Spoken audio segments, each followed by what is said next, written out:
Pasemos ahora al método combinatorio conocido como variación. Podemos definirlo como el método que nos permite calcular de cuántas maneras diferentes n elementos tomados en subgrupos de m elementos pueden organizarse, teniendo en cuenta que el orden en que se posicionen es importante. Las características de la variación, por lo tanto, serán: primero, los n elementos del conjunto se toman de m en m elementos. Es decir, ahora vamos a tomar subconjuntos. Esta es la característica que diferencia la variación de la permutación. Recuerda que en la permutación sí tomábamos todos los elementos simultáneamente. Y segundo, importa el orden de los elementos. En esto coincide con la permutación. Los dos tipos de variación que veremos son sin repetición y con repetición de elementos. En la diapositiva vemos claramente la diferencia entre los dos tipos. En ambos ejemplos he colocado tres elementos, 1, 2, 3, y he sacado subconjuntos de ellos compuestos por dos de sus elementos.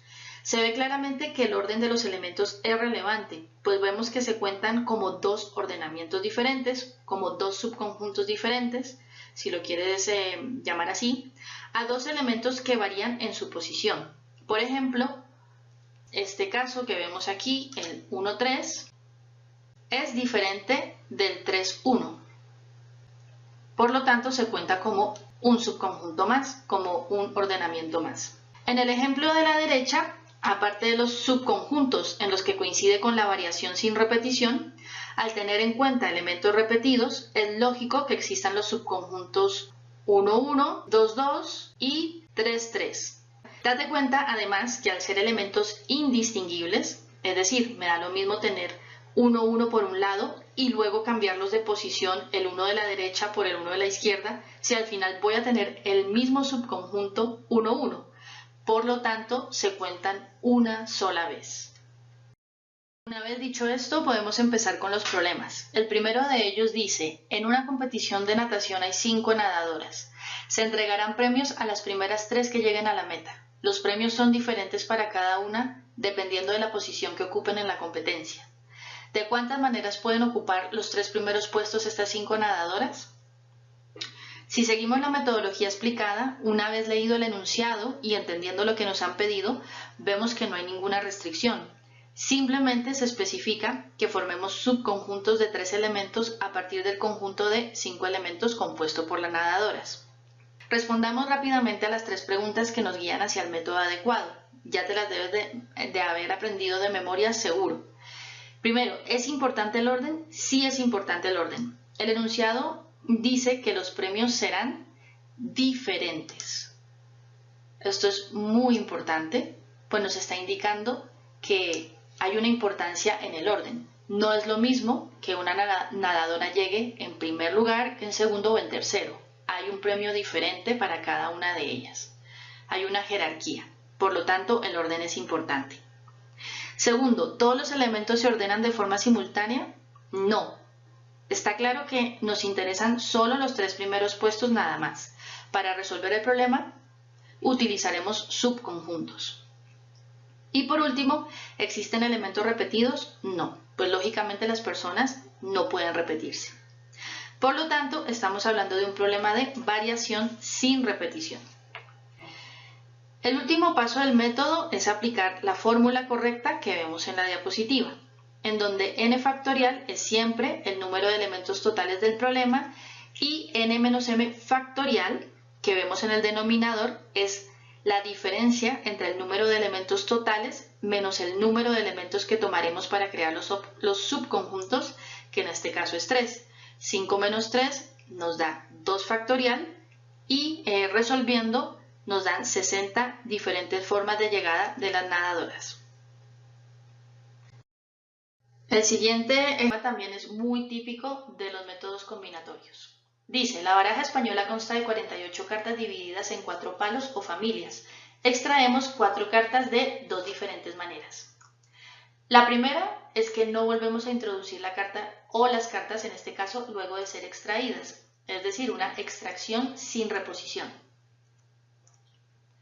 Esto ¿Qué implica? Primero, que a medida que vamos sacando las cartas una a una, en la baraja nos van quedando a su vez menos cartas que extraer.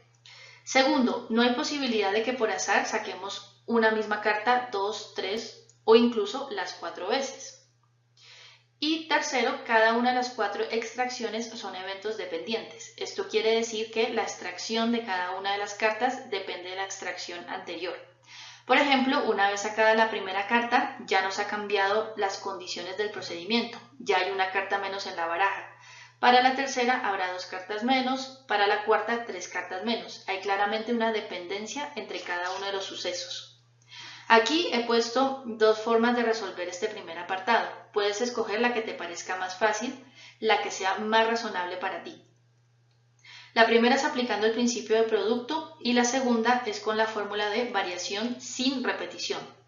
La primera es el fundamento de la segunda y por lo tanto nos tiene que dar el mismo resultado.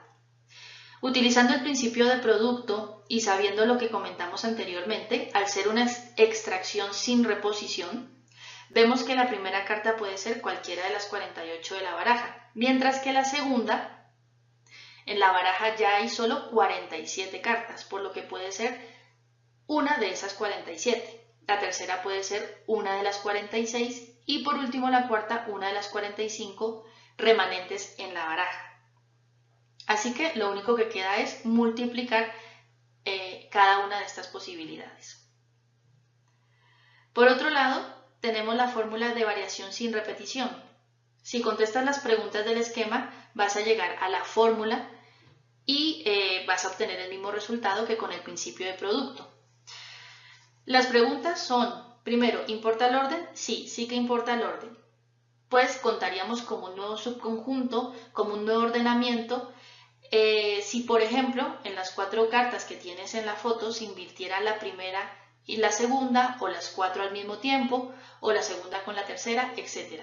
Un cambio en la posición de una sola carta ya implicaría un nuevo ordenamiento o un nuevo subconjunto, por lo tanto el orden sí es importante.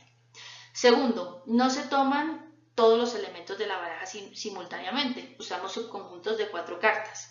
Y tercero, no hay repetición. Lo hemos dicho claramente, al no haber reposición, la posibilidad de repetición en las cartas es nula.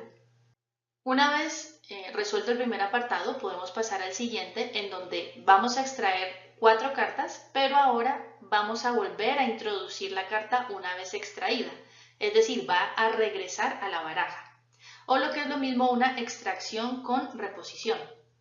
Esto nos quiere decir que, primero, a medida que vamos sacando las cartas una a una, las vamos metiendo, las vamos introduciendo otra vez dentro de la baraja y por lo tanto siempre habrá la misma cantidad de cartas, o sea, 48. Segundo, hay posibilidad de que por azar saquemos una misma carta, que haya una repetición de cartas. Incluso podríamos pensar, aunque la probabilidad sea muy pequeña, que pueda haber 3 repeticiones o incluso que la misma carta pueda sacarse 4 veces.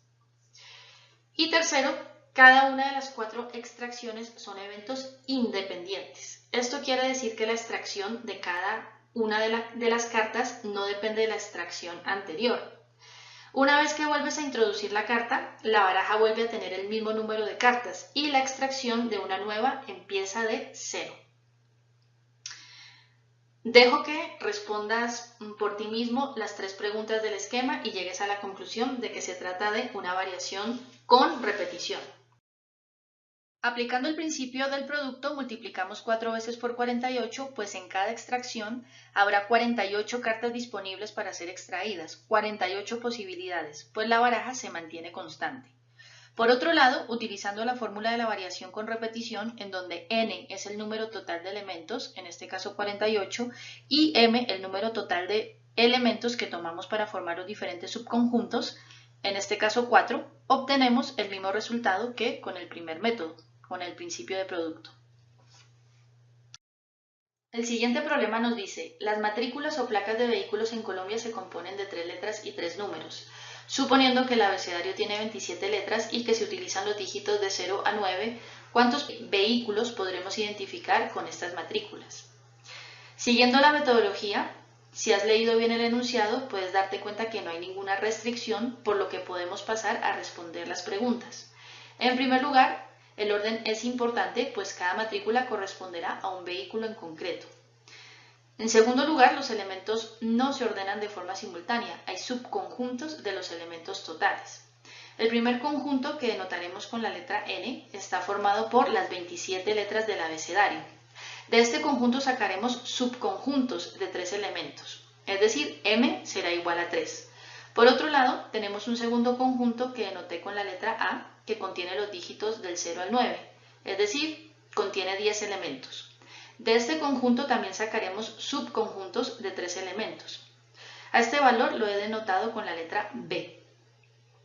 Quiero hacer un paréntesis para comentar que esos conjuntos que contienen todos los elementos, en el caso concreto del problema N y A, en probabilidad se denominan espacios muestrales y se definen como el conjunto de todas las posibilidades, de todos los posibles resultados que existen para un determinado evento aleatorio. Los diferentes subconjuntos son los posibles resultados de este experimento y se denominan sucesos. Quería hacer esta pequeña acotación para que vayas viendo la relación entre la combinatoria y probabilidad. Ahora podemos seguir con el problema. Respondemos la última pregunta, que es si existen elementos repetidos. El enunciado no nos habla de ninguna restricción sobre este aspecto. Además, en la vida diaria vemos que las matrículas tienen letras y números que se repiten, por lo tanto diremos que sí existen elementos repetidos. Analizando las 3 respuestas podemos llegar a la conclusión de que es un problema de variación con repetición. Usamos la fórmula adecuada teniendo en cuenta además que al haber 2 grupos diferentes debemos aplicar el principio de producto. Multiplicamos las diferentes formas en que ambos grupos pueden presentarse de manera simultánea y obtenemos que lo pueden hacer de 19.683.000 formas. Esto quiere decir que podremos identificar a 19.683.000 vehículos utilizando este tipo de variación de matrículas. Este es el último problema de este tema y nos dice cuántos números pares de 6 cifras podemos formar con los dígitos del 1 al 9. Si lees el problema con detenimiento, vas a encontrar una restricción. Nos está indicando que quiere solo números pares. Solo números pares. Esta es la restricción. ¿Qué se te ocurre para que podamos tener en cuenta esta restricción a la hora de resolver el problema? En este caso, también voy a resolver el ejercicio con 2 métodos. El primero es el principio de producto, como siempre. He dibujado unas rayas color naranja que corresponden a cada lugar que ocupa cada una de las cifras. La restricción, si lo has pensado bien, solo limita la última cifra, en donde podrás colocar los dígitos 2, 4, 6 y 8. El 0 no entra porque te especifica el enunciado que quiere que utilices solamente los dígitos del 1 al 9. Si fuera del 0 al 9, pues evidentemente también cumpliría la restricción el 0. En el resto de cifras no hay ningún problema, puedes usar los 9 dígitos. Además, no nos hablan de que no se puedan repetir los elementos, por lo que doy por hecho que puede hacerse. Ahora que surge este tema, quiero comentar que hay profesores que exigen cuando hay una posible duda sobre si puede o no haber repetición de elementos, si no lo ves claro en el enunciado, si es ambiguo, que se resuelva de las 2 maneras, es decir, que en tu respuesta haya 2 apartados en donde se asuma repetición y otro en el que no. Volviendo al problema, igual que en el anterior de las cartas de la baraja española, vemos que en cada espacio puede haber 9 posibilidades que corresponden a los 9 diferentes dígitos que puedes utilizar para formar las cifras. En el único lugar donde hay solo 4 posibilidades es el último, debido a la restricción pedida. Multiplicas y te da el resultado de 236.196 números pares que se pueden formar. Con el segundo método, respondes a las 3 preguntas del esquema, llegas a la conclusión de que es una variación con repetición y, por supuesto, obtienes el mismo resultado que con el método anterior.